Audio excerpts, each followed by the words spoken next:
अपने साथियों से भी कहा है कि बिहार में जाकर लोगों से पैसा मांगने से पहले आप अपना जितना डोनेट कर सकते हैं वो कीजिए। और मैं लोगों को कहूं, उससे पहले हमने अपने आप पर ये जिम्मेवारी ली है कि जो भी 10 साल में पैसा कमाएंगे, ये सारा पैसा बिहार को बनाने सुधारने के लिए डोनेट करेंगे। और ये 98 करोड़ रुपया इस साल में डोनेट किया है मैंने। 98 करोड़ 50 लाख रुपया हमारे अकाउंट से सीधे जन सुराज को मैंने डोनेट किया है। जिसको देखना है देख लीजिए। और फिर से दावा कर रहे हैं, अगर इसमें कोई कमी गलती एक पैसा का निकल जाए तो केंद्र सरकार जांच करा ले, ईडी सीबीआई इनकम टैक्स लगा ले, एक पैसे का ऊपर नीचे होगा नहीं। और ये बात अब यहाँ से खत्म होनी चाहिए।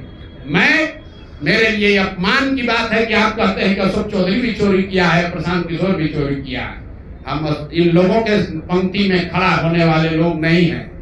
मरना पसंद है, लेकिन इन चोर नेताओं के साथ बराबरी पर खड़ा नहीं हो सकते हैं। हम लोग चोरी नहीं करते हैं। और अब मैं आपसे सवाल पूछ रहा हूं, अब आप जिस काम के लिए आप जुड़े हैं, पहला इल्जाम सीधा और सीधा वैभव विकास ट्रस्ट पर, न्यास पर है।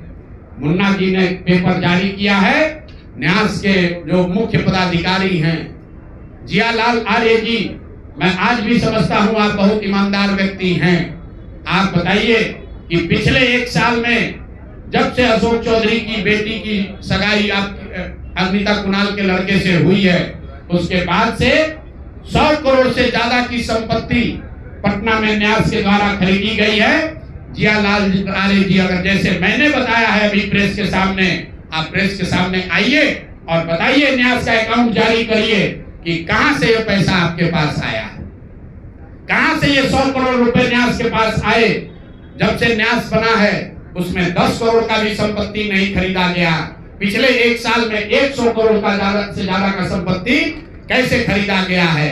आप व्यक्तिगत तौर पर ईमानदार हैं तो नीतीश कुमार भी ईमानदार है, मनमोहन सिंह भी ईमानदार थे। लेकिन जिस न्यास के आप मुखिया हैं, ये कहने से बात नहीं बनेगी कि हमको जानकारी नहीं है। मैं अभी आपके सामने चुनौती दे रहा हूं, वैभव विकास ट्रस्ट से, न्यास से लोग आकर ये बताएं कि पिछले 1-1.5 साल में 100 करोड़ से ज्यादा की संपत्ति पटना में उस न्यास के माध्यम से कैसे खरीदी गई है। उसमें मुख्य सचिव, यहाँ बिहार के मुख्य सचिव जो हैं, उनके परिवार की महिला हैं, तो अभी इनकी जिम्मेवारी है। मुख्य सचिव यहाँ पर प्रत्यय अमृत हैं, इनकी सास है मुन्ना जी, इनकी सास है, प्रत्यय अमृत की सास है, इनकी सासू माँ है, और जियालाल आर्य जी और अनीता कुणाल, ये तीनों लोग बताएं। इन्होंने कहा किशोर कुणाल जी का नाम बहुत बड़ा है, तो किशोर कुणाल जी के नाम पर ही कम से कम उनके नाम को दागदार मत कीजिए। समाज ने उनके नाम की बड़ी प्रतिष्ठा है।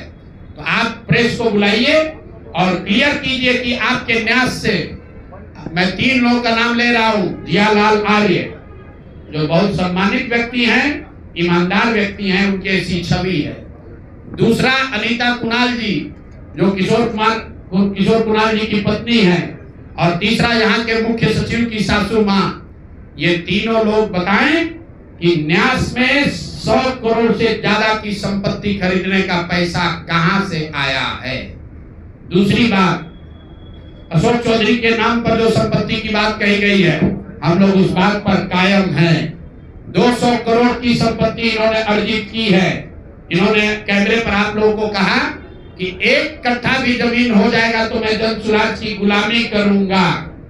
मेरे भाई, मुन्ना जी ने अभी पूरा डॉक्यूमेंट जारी किया है। अगर या तो उसको आप रिबटल कीजिए कि ये आपका जमीन नहीं है, और अगर जमीन है तो जन सुराज की गुलामी मत कीजिए। बिहार के लोगों की गुलामी के लिए तैयार होइए, इस्तीफा दीजिए। नहीं इस्तीफा दीजिएगा तो आपका घेराव होगा, आपका राजनीति आपका नहीं करने देंगे। हम लोग राज्यपाल, मुख्यमंत्री नहीं सुन रहे हैं तो हम लोग राज्यपाल महोदय के पास जाएंगे, कोर्ट में जाएंगे, इनके खिलाफ कार्रवाई होनी चाहिए।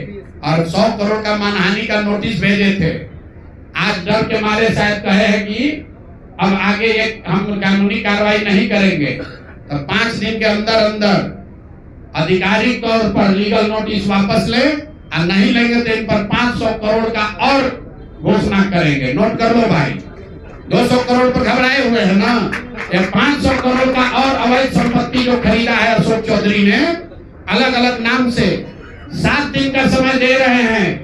7 दिन के अंदर अंदर अगर इस बात के लिए माफी नहीं मांगे कि प्रशांत किशोर पर झूठा मानहानि का मुकदमा करने का केस तो नहीं किया है, नोटिस भेजे हैं, तो अगर 7 दिन के अंदर अंदर लीगली कैमरे के सामने आकर ये नोटिस वापस नहीं लिए तो इन पर 500 करोड़ का और जो अवैध संपत्ति ये कब्जा किए हैं, खरीदे हैं, उसकी सारी सूची आपके सामने जारी करेंगे। एकदम इनको चुनौती दे रहे हैं भाई। 200 पर दिए हैं, 200 किए थे, 500 करोड़ का इनका पेपर तैयार है। पिछले 8 महीनों में इन्होंने 20,000 करोड़ से ज्यादा का कॉन्ट्रैक्ट दिया है।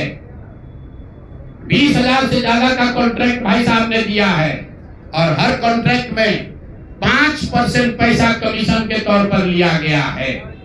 अभी इतना ही बोल रहे हैं, अगले प्रेस कॉन्फ्रेंस तक अगर इन्होंने अपनी गलती नहीं मानी तो जिन लोगों के जरिए ये 5% पैसा वसूला गया है वो लोग को प्रेस के सामने बैठाकर आपसे परिचय कराएंगे कि कौन लोगों ने 5% की रेट से पैसा वसूला है। और दूसरी बात, ये जो पैसा रिलीज हो रहा है 0.5% हर रिलीज में पैसा काटा जा रहा है। अभी जो 2 घटना आपने सुनी होगी नोट जलाने की, 2 इंजीनियर्स के घर पे जो नोट के गड्डी पकड़े गए हैं, वो वही पैसा है जो पैसा ये लोग कॉन्ट्रैक्टर को दिए, कॉन्ट्रैक्ट देने के लिए 5% लिया, उसके बाद जब पैसा रिलीज होता है तो 0.5% इनका उसमें शेयर बनता है। वही पैसा ये इंजीनियर कलेक्ट करके वापस ला रहे थे पटना जमा कराने, जो एक आदमी उसमें पकड़ा गया, एक आदमी जेल में भी है और रात भर नोट का गड्डी जलाया गया है। अब अशोक चौधरी इस पर बयान दें ये उनकी वो इसमें संलिप्त हैं कि नहीं है। नहीं है तो आपके सामने अगले प्रेस कॉन्फ्रेंस में उन लोगों को खड़ा करेंगे जो इनके बिहाफ में ये पैसा की वसूली कर रहे हैं और इनको उसका जवाब देंगे।